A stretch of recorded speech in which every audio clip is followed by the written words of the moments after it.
Hello and welcome back to Hope is Kindled, a podcast where we explore timeless works of literature and philosophy to uncover the sparks of wisdom, resilience, and transformation that guide us through our own stories. Whether you're a lifelong reader or just beginning your journey with the classics, this series is for anyone who believes that even in the darkest passages, a kindled flame of hope can still light the way. Today's episode is very dear to my heart because we're exploring one of my all-time favorite books, The Once and Future King by T.H. White, a book that took its author nearly 20 years to complete. This is a tale so rich with wisdom, humor, and pain that it shaped my outlook on life. I've read it many times and listened to it often on audiobook with my boys when they were little. Those quiet afternoons, filled with the sounds of White's wisdom and whimsy, are some of my most treasured memories. Quiet afternoons spent listening to Merlin bluster and Wart wonder, those were cherished, treasured memories. Through the experience, I rediscovered the magic and the joy that my mom always found in the Arthurian legends when I was a kid. I've also shared this book with a number of friends in need of inspiration because this isn't just a retelling of the Arthurian legends. I believe it's a powerful journey into the heart of what it means to be human. Art is not always safe. Some stories are not safe. We have said this before. They may begin with charm and light a young boy turned into a fish by a kindly old wizard, a castle full of lessons and laughter, but as the pages turn, the shadows gather. The Once and Future King is one of those stories. It draws us in with animal transformations, with bumbling spells, with Merlin and Archimedes, and a wide-eyed boy named Wart. But slowly, quietly, it becomes a meditation on power, betrayal, guilt, and the impossibility of creating a perfect world.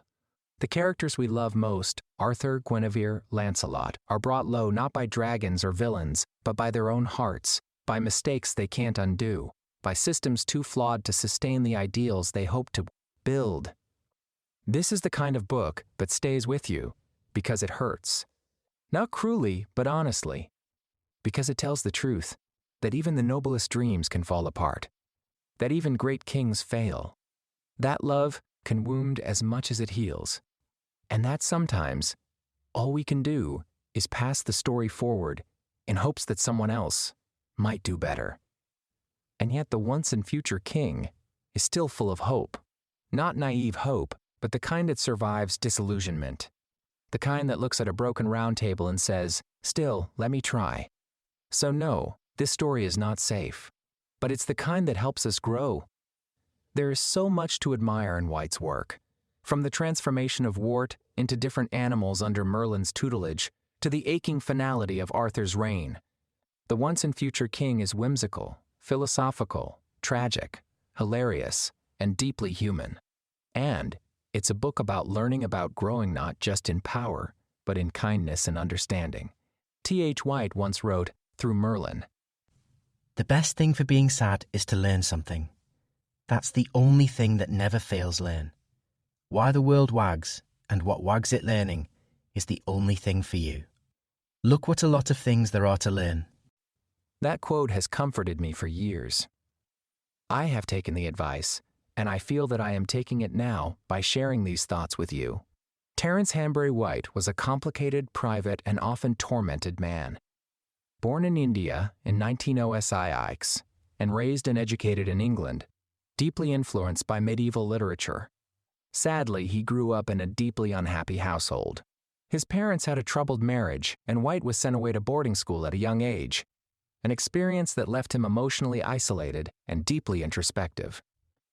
White once described himself as a homosexual and a pacifist and a vegetarian, though he remained conflicted and closeted for most of his life.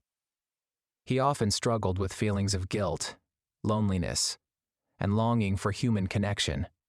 These emotional undercurrents pulse through the Once and Future King, especially in characters like Lancelot, who is portrayed not as a flawless knight, but as a tortured soul physically unattractive, painfully self-aware, and desperately striving to be good in spite of his failures. White's version of Merlin, too, feels autobiographical, eccentric, reclusive, an educator at heart, and someone out of step with time. Merlin's experience of living backward, reflects White's lifelong tendency to look to the past, not just with nostalgia, but as a source of moral instruction. Perhaps most tellingly, White wrote the once and future king as the world stood on the brink of World War II. His fierce opposition to war echoes throughout the book. This book is both playful and profound, a layered exploration of power, education, love, and loss. Arthur's dream of replacing brute force with the rule of law, of building a society based on justice and ideals, mirrors White's own desperate hope that humanity could learn from its mistakes. He later said of the book, "I was trying to write about an anti-war message without preaching. It was a cry of despair." Even Arthur himself, especially in The Candle in the Wind, feels like an avatar for White, a good man, watching the world unravel around him, still clinging to hope that the next generation might do better. The final charge to young Tom Mallory to remember the story is not just Arthur's wish, but White's own, that stories can carry hope forward when everything else has failed. The once and future king reimagines the Arthurian legends through a modern lens. T.H. White, a deeply introspective and at times reclusive man, poured his fears, longings, and hopes into this story. His Arthur is not the triumphant king of legend, but a boy who grows up asking questions, searching for justice, understanding, and peace. White suffered from loneliness and personal struggles, and his writing reflects a deep longing for wisdom and human connection. He used fantasy not as escape, but as a lens to study reality. In his hands, the story of King Arthur becomes a philosophical meditation on war, justice, and human nature. Of course, White is drawing from Mallory's Le Morte d'Arthur, but his version is more introspective, humorous, and emotionally rich. Sir Thomas Malory's Le Morte d'Arthur was written in the 1400s while Mallory was likely in prison. The once and future king follows the life of King Arthur from his innocent boyhood to his tragic end and is told in 4 parts. The Sword in the Stone, a young boy named Wart, lives with Sir Ector and doesn't know he's destined for greatness. He's tutored by the wizard Merlin, who teaches him about life, power, and morality by turning him into different animals. In the end, Wart pulls a sword from a stone and is revealed to be the rightful king. The Queen of Air and Darkness, now king, Arthur fights wars against rebellious kings in the north and begins building his dream of justice. He creates the Round Table and hopes to replace war with chivalry and law. Meanwhile, his half-sister Morgause tricks him into fathering a child, Mordred, who will one day destroy him. The ill-made knight, Arthur's best knight, Lancelot, joins the court and becomes both a hero and a tragic figure. Though he is loyal to Arthur, he falls in love with Queen Guinevere, leading to an affair that haunts all 3 of them. Lancelot tries to atone through quests and spiritual growth. The Candle in the Wind, Arthur's kingdom begins to fall apart as Mordred, Arthur's vengeful son, exposes the affair and leads a civil war. Arthur forgives everyone and tries to end things peacefully, but it's too late. On the eve of his final battle, Arthur dreams of a better future and tells a young boy to remember the story so Arthur may return when the world needs him again. It's a story about power, love, betrayal, hope, and failure, and how even the noblest dreams can be undone, yet still inspire future generations. Disney's The Sword in the Stone, which I love dearly, captures much of the first part with charm. It enhances moments from the book, especially Arthur's animal transformations, with joy and wit that introduce younger audiences to the legend. The Arthurian legend's legacy is enormous, from Tolkien to Rowling, from Excalibur to Camelot, but few tellings are as thoughtful as White's. I must admit, I often have the lyrics of Rodgers and Hammerstein playing in my head. After all, we must know that in short, there's simply not a more congenial spot for happily ever aftering than here in Camelot. The Arthur of the once and future king is not just a king, he is a symbol of what leadership can be when rooted in wisdom and humility. Even in shows like Fringe, where noble causes are challenged by the complexity of alternate timelines and human frailty, that spirit of idealism colliding with reality is very much at the heart of White's version. White's psychological insight into his characters is remarkable. Arthur, Lancelot, Guinevere, not idealized knights, but flawed human beings. Arthur struggles with his ideals. Lancelot, though strong and devout, is haunted by self-doubt and guilt. Guinevere is torn between duty and desire. These are characters we recognize, not because they wear armor, but because they carry the burdens we all carry, of love, of regret, of choosing what is right over what is easy. Historically, White rewrites the legend of Arthur in a world shaped by fascism and war. His tale is not nostalgic, it's a warning and a hope. It tells us that force must be replaced with reason, and that education, not violence, is the true path to peace. And, much like our favorite anime, One Piece, this book can also be described as an epic voyage, a quest filled with friendship, betrayal, laughter, heartbreak, and the stubborn refusal to give up on the idea that something good can still be built, no matter how broken the world may seem. If you're wondering about archaeology, where history meets myth, I know I am. There is a place, a sacred place, where history meets myth. A space where the bones of the earth whisper stories, and the fragments of ancient lives shimmer with meaning long after their names are gone. That place is archaeology, and it is as close as we come to standing with one foot in the real world and one foot in the realm of dreams. Take, for instance, the myth of King Arthur, Camelot, Excalibur, the Lady of the Lake, Merlin. Are they history? Or are they legend? We dig through the mists of time, literally searching for ruins of Iron Age hill forts in Cornwall, post-Roman battlefields in Somerset, the remains of Tintagel Castle, and each artifact, uncovered a brooch, a hearth, a sword feels like the echo of a larger truth. Not just the truth of a king, but the truth of what it means to believe in one. Archaeology is not just the science of things buried in the ground, it's the art of remembering. It's how we piece together who we were, and sometimes, who we wanted to be. It's a dialogue between what we know and what we imagine. Think of Heinrich Schliemann, the amateur archaeologist who followed the thread of Homer's Iliad and found what he believed to be Troy buried under the hills of Hisarlik and Ba. Modern-day Turkey. Scholars doubted. The world laughed. And yet he found something. Maybe not the Troy, but a Troy. A place real enough to say, perhaps, once, there was a Hector. Perhaps, once, there was a Helen. It is no different with Arthur. Many believe Arthur's last battle was at Camlin, possibly located near modern-day Slaughter in Cornwall. Merlin's cave, associated with legend, is found in Tintagel, a site rich with Arthurian lore. Though we may never confirm the historical Arthur, the myth lives on because its truths are eternal. Every stone circle, every burial mound, every ruined chapel in the British Isles becomes a site of wonder. Because even if the king never sat at a round table, even if Merlin never spoke to owls, the longing for justice, for wisdom, for chivalry, that was real. And archaeology reminds us that longing is woven into the land. That's the magic of myth. It doesn't disappear when we dig, it waits to be found. And so, in this episode, as we walk with Wart through the woods, as we sit beside Merlin with his mismatched memories of the future, and as we feel the ache of that squirrel's silent heartbreak, we are also walking among ruins. But they are sacred ruins, the kind that whisper truths beneath the stones. Because sometimes, what we uncover in the earth is not just evidence of what was, it's evidence of what we believed could be, and that too is part of our story.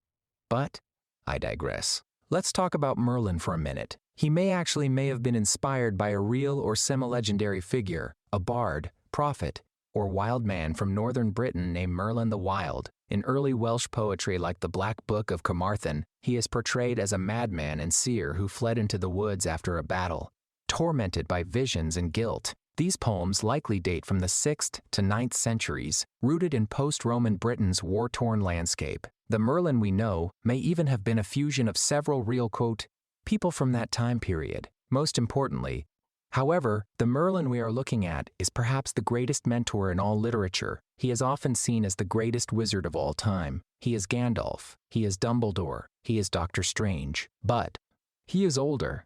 His legend predates the others by a millennium or more. Merlin feels like the most playful and intimate of the four. He educates through transformation and empathy. The Merlin from the once and future kind teaches Arthur through experience, turning him into a fish topile, a bird, an ant, a badger, and through these transformations, Wart learns what it means to live in different systems of power and morality. Much like the rendition of Merlin, whom we meet the sword in the stone, I kept waiting for the gut-wrenching lessons on love being greater than gravity and the greatest force on earth. I know. Very Disney of me. It works for me, though, and I love that scene in the cartoon. Getting back on track, the emphasis on Arthur's intellectual growth and education by Merlin is a reminder to us all that knowledge is not about collecting facts, it's about becoming. 2. Learn is to grow, to open ourselves to the world, and to become more compassionate, more courageous. In my excitement, I have forgotten to mention one of the most important facts about Merlin, that he is also, hilariously, living backwards in time. He remembers the future and forgets the past. It's as if Doc Brown from Back to the Future met Yoda at a Muppet workshop run by Fozzie Bear and then wandered into a Daffy Duck sketch. Merlin's wisdom is goofy, but it's profound. One of my favorite things is that T.H. White doesn't hide the absurdity of it all. This is a book that invites us to laugh, because sometimes the only way to face the tragedy of life is with a Looney Tune grin and the courage to keep marching forward with your ridiculous helmet on sideways. Merlin tells Arthur, "The destiny of man is to unite, not to divide. If you keep on dividing, you end up as a collection of monkeys throwing nuts at each other out of separate trees." And if that doesn't sum up most of human history and recent Twitter threads, I don't know what does. There is great joy in Arthur's legend. There's great sadness in this book too, though. Heartbreak and sadness. Arthur tries to create a just kingdom, only to be undone by human weakness, his own included. Lancelot, who desperately wants to be good, finds himself torn between love and duty. Guinevere is passionate and proud and ultimately heartbroken. The story ends, not in triumph, but in reflection.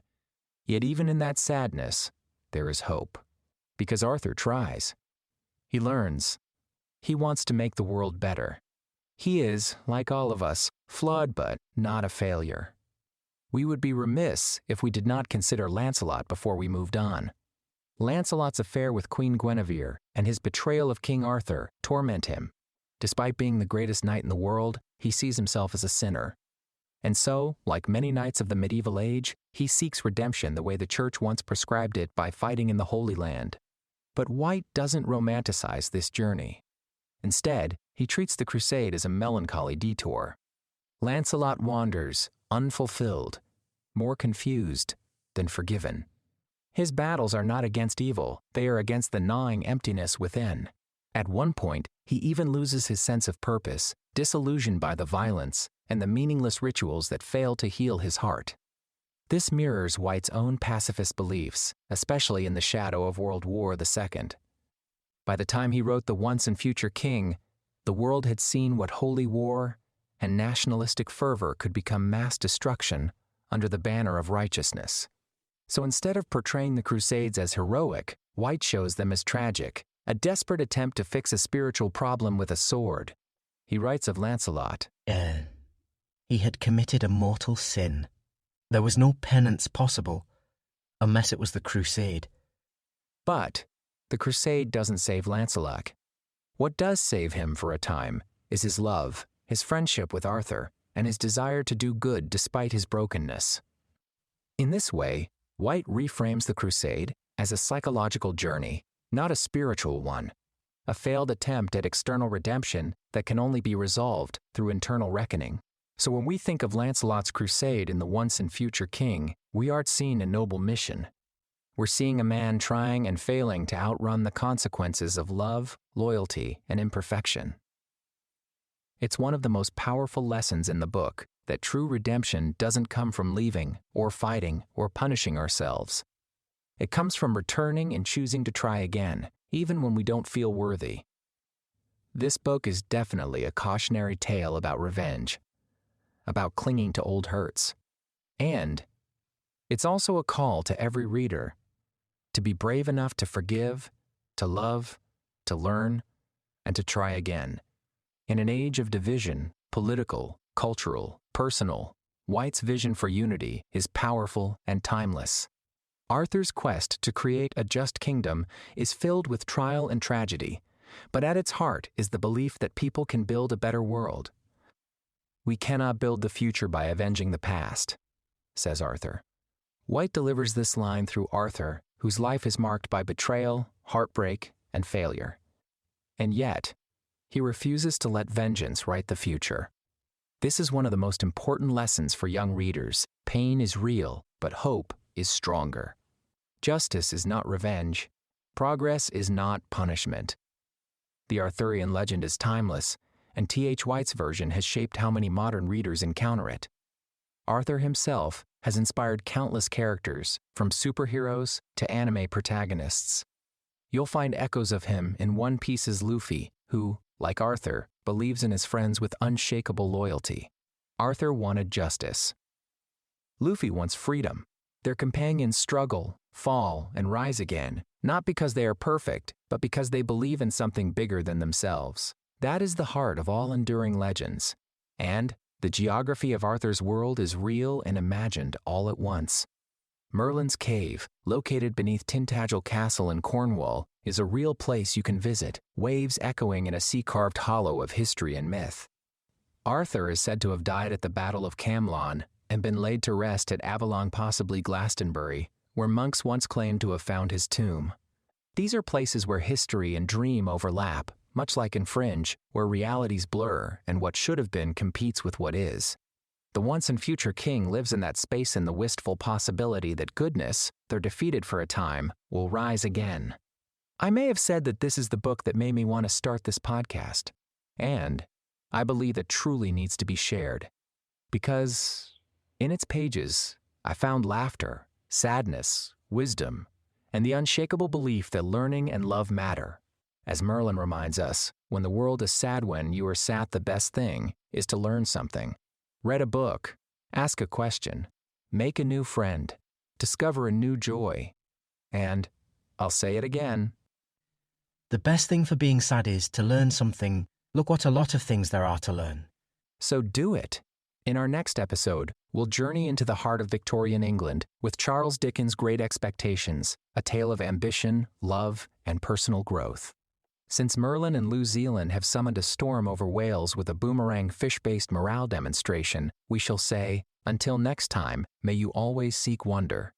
May you remember that hope survives through memory, story, and belief. May you strive for a better world, like Arthur, and know that if we keep telling the stories that matter, even sad ones, we help shape a better future. Good journey.